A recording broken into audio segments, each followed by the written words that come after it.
Right about 1 week ago, ESO Update 46 went live on the public test server for PC players to try out. This means the new zone, Solstice, the new trial, Ossian Cage, and most importantly, the new system subclassing is now available to try out. Originally, I was going to bring you guys a separate video for my initial impressions and then a separate video for theory crafting, but then I thought, what the heck? Let's just knock it all out in one video. So my name's Doc, your host for all things healing, and in this video I'll be giving you my initial impressions of the Update 46 PTS as well as my theories on what the healing meta might look like in June. So let's talk about it. So I wanted to start with my initial thoughts on kind of just the PTS as a whole. I think that the first and most important thing to say is that the new zone, Solstice, is just absolutely gorgeous. If you enjoy the tropical, magical beauty of places like Somerset or High Isle, you are going to love Solstice. At the time of releasing this video, I don't believe there's a way to access the other side of the island, and to be honest with you, even if we could access it, I think I'd personally rather wait until that live event so I can experience that for the first time with everyone else.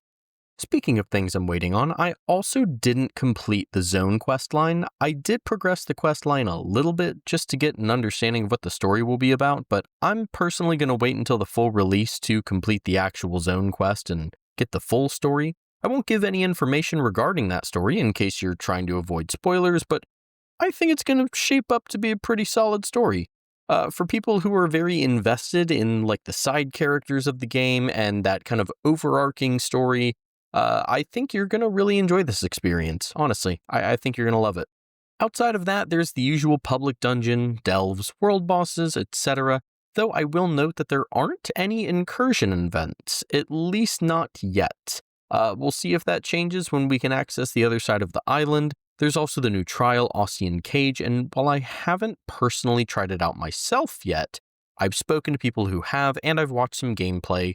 From what I've gathered, it seems kind of like a mix of like Lucent Citadel and Cloud Rest, with some of the enemies and encounter designs reminding me of Lucent, along with the small arenas and frequent portal mechanics of Cloud Rest. Again though, I haven't gotten to experience it myself, so take my word with a grain of salt. Okay, I think that's pretty much it for my initial impressions of the new content. Let's head into the main topic of this video, that being subclassing. So let's first start by talking about how exactly subclassing is going to work. So we're aware of what our limitations are. Subclassing or multiclassing works by exchanging skill lines for other skill lines of another class. There are limits to this though. Firstly, your class selection will still be somewhat important as you are restricted to always having at least one skill line from your chosen class at all times. We're restricted further by being limited to only one additional skill line per class, meaning that if I'm a Templar and I wanted to give my Templar some Warden skills, I would only be able to take one skill line from the Warden. I wouldn't be able to get two. On top of those things, the active and passive skills from the skill lines will cost double the skill points. Not really an issue, honestly, for most people, but could be a hindrance for people who are maybe making new characters. Now, one thing I want to mention before we move on to our next section is that everything I'm about to say is not set in stone. Support metas revolve around the DPS and what they need from us. We'll have to wait until the DPS meta is fully settled before we can claim our builds with definite certainty. That being said though, even though I've still got plenty more testing to do, I think I've got some pretty good ideas for how healing might look in June.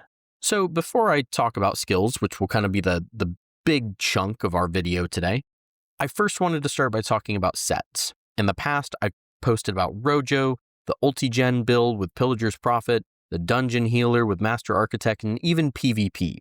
When I initially started theory crafting, I first wanted to figure out how much of our current builds would actually need to be changed. Will our current sets be viable, etc. While it's only been a week since the Update 46 PTS hit, I'm fairly confident that the bulk of our builds will actually remain intact. Instead of us changing our sets to fit our hybrid classes, I do believe that most people will use this new system to optimize the current builds even further. Realistically, unless this new trial adds some sort of powerful assault-esque set or better way of applying Major Slayer, which for those of you that have seen my PTS video, it doesn't, I think sets, traits, enchantments, and many other things will remain mostly the same. Up next, let's dive into each of those healer builds that I talked about earlier and theorize on what might be some good skill line combinations. So we'll start by talking about the classic dungeon build. Remember that this build revolves around Spell Power Cure for some damage increase and Master Architect plus Nazare for a large damage boost for our team whenever we use our ultimate. Originally, this build would work on any class, though I showed it off on my Templar. While I do think that the build will still work just fine on any singular class or combination of classes, I do think that we could optimize this build a bit further with subclassing. So for our first skill line, we'll want the Warden's Green Balance. I don't think it's a secret as to why. There are tons of excellent heals found in here, and most importantly, we want that maturation passive for the minor toughness buff. For our second skill line, I think we'll probably take the Nightblade Siphoning. Between the Siphoner passive and the Transfer passive, that little extra ultimate generation should be just what we need to make sure that our ultimate is fully charged for each encounter. Finally, for our third skill line, I'm going to say that we should take the Arcanist Curative Runiform skill line. While the extra healing and recovery is nice, the main thing we want out of this skill line is the Xena's Empowering Disc skill. This will give us and our team all sorts of useful buffs. When it's all said and done, here's what I think our skill bars would look like. The class skills would be Siphoning Attacks from the Nightblade for some extra sustain and an easy way to proc the Transfer passive. Budding Seeds from the Warden because it's a fantastic heal, plus the Green Balance passives. And then the Arcanist Chakram of Destiny to generate Crux, and Xena's because, it's Xena's. Look at it. Look at all those buffs. Finally, after that, we've got our usual non-class skills. If you're unfamiliar with some of these skills, I've got plenty of builds and guides on my channel that go much further in depth. This video, as to not make it super duper long, will assume that you've got some prior knowledge of the current healing metas. Next, let's talk about the Rojo build. So remember that this build revolved around maintaining a high uptime on the Major Slayer buff via the Roaring Opportunist in Yorvold's guidance sets. When you're not heavy attacking though, the Rojo build will usually just act as the group healer, so we'll be gearing our skills more towards healing and supporting our team. I originally had this build created with Warden in mind, and we will still be using a Warden skill line, so no need to worry about changing. For our first skill line, we will be sticking with the Warden's Green Balance. Like I mentioned just a minute ago in the dungeon build, Green Balance just has some awesome healing, along with the minor toughness buff, which is just absolutely huge for tanks. For our second skill line, I'm actually going to go with Templar's Restoring Light. Not only do they have access to the best source of minor intellect and endurance in the game, the Mending passive received a change that will now make it so all healing is increased up to 13% depending on the target's health, rather than just Restoring Light skills. Combine that with the Sacred Ground passive, and you will have some insane healing output. For our last skill line, I think that we will be taking the Arcanist Curative Runiforms again.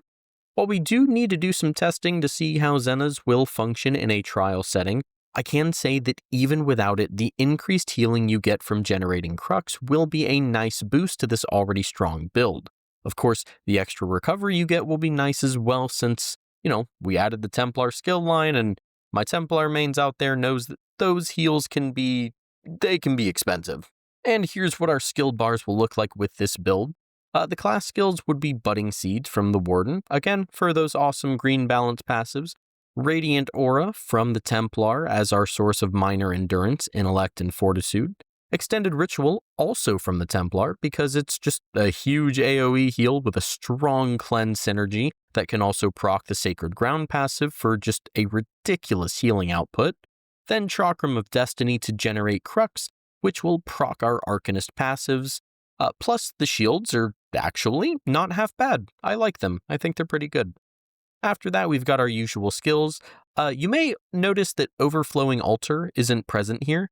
That's because in a trial setting, only one healer needs to actually have that skill on their bar. And actually, we're going to talk about that other healer right now. Finally, we've got our kite healer, off healer, whatever you want to call it. It's the Ulti-Gen healer. Remember that this build utilizes Spell Power Cure for some constant increased damage, but it mainly focuses on the Pearls of Elnafay Mythic Necklace to generate ultimate, as well as Pillager's Prophet to generate tons of ultimate for our team whenever we cast our own. I actually had a harder time than expected picking out the class lines, as I did not realize that so many classes had ways of generating ultimate. However, I do feel pretty confident in my choices. So for our first skill line, completely unsurprisingly, we have the Siphoning skill line from the Nightblade. Nightblades have some of the highest and easiest ultimate generation in the entire game from this skill line, so if you were a Nightblade healer already, don't worry, there is no need to change your class. The Transfer and Siphoner passives will allow us to generate ultimate simply from casting siphoning abilities and popping potions. Pair that with Nightblades having very strong single target heals and a solid resource control skill from the skill line, and you've got yourself a solid foundation. For our next skill line, we'll be taking Living Death from the Necromancer. The Corpse Consumption passive will allow us to generate some ultimate by using an ability on a corpse. In this case, we'll be using Braided Tether, as it's honestly a pretty solid heal that can actually be pretty useful as a kite healer. Even if you're having a hard time maybe getting this skill to work for you, you do get 3% extra healing just from having this ability slotted, so between the ultimate generation and the extra healing, I think it's a win just having it on your bar. And for our last skill line, I actually had a really hard time deciding. This was the one that I was kind of stuck on. Pretty much every class has some way of generating ultimate, and all of them besides the Nightblade and Necro are nearly equal in the amount of ultimate that they can generate. I ended up settling on Earthen Heart from the Dragon Knight. The main reason I did is because I found that out of all of the class lines that have ultimate generation, most of them are geared towards tanks and DPS. At least with Earthen Heart, we have access to Cinder Storm, a very powerful, albeit small, AoE heal that can be a great thing to drop on your tank or on a Frost Tomb. If you wanted to make an argument for a better class line here or a different one, I would understand, but I do think that this is one of the better options for this particular build. And here's what our skill bars would look like. As you can see, our class skills are Healthy Offering and Siphoning Attacks from the Nightblade to give us some solid healing output, as well as excellent resource control. Braided Tether from the Necromancer as a solid AoE heal, and Cinder Storm as a great heal to drop on your tanks or heal check mechanics. Plus, the main reason we're taking all of these skills at all is that they all generate ultimate for us. Then we've got our usual skills, and if you skipped ahead to this part of the video, you may be wondering where Energy Orb is.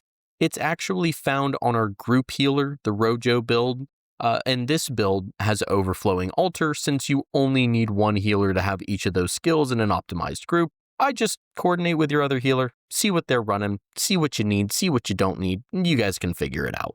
Of course, though, those are just my thoughts and theories. I could be completely incorrect about every single thing that I just said in this video. I do like to think, though, that I'm pretty close, or at least on the right track, but like I mentioned, we'll really need to wait and see how the DPS meta settles before we can say for certain what healers we'll need to bring. Of course, though, as always, I hope you enjoyed the video and found it useful. Don't forget to subscribe and check out the link tree below so you can follow me on stuff and join my Discord server. Let me know what you guys think of the PTS if you played it already, and tell me what kinds of builds you guys will be trying when this hits live servers in June. I'd also like to take a moment to thank my Patreon members Dylan Stewart and Sharney Lee, as well as my YouTube member Austin Anderson. Thank you guys for your continued support, and you guys are awesome. Finally, I think all I've got left to say is that I've been Doc. Take care of yourselves, be good to others, don't forget to check out this week's PTS patch notes, and I will catch y'all in the next one.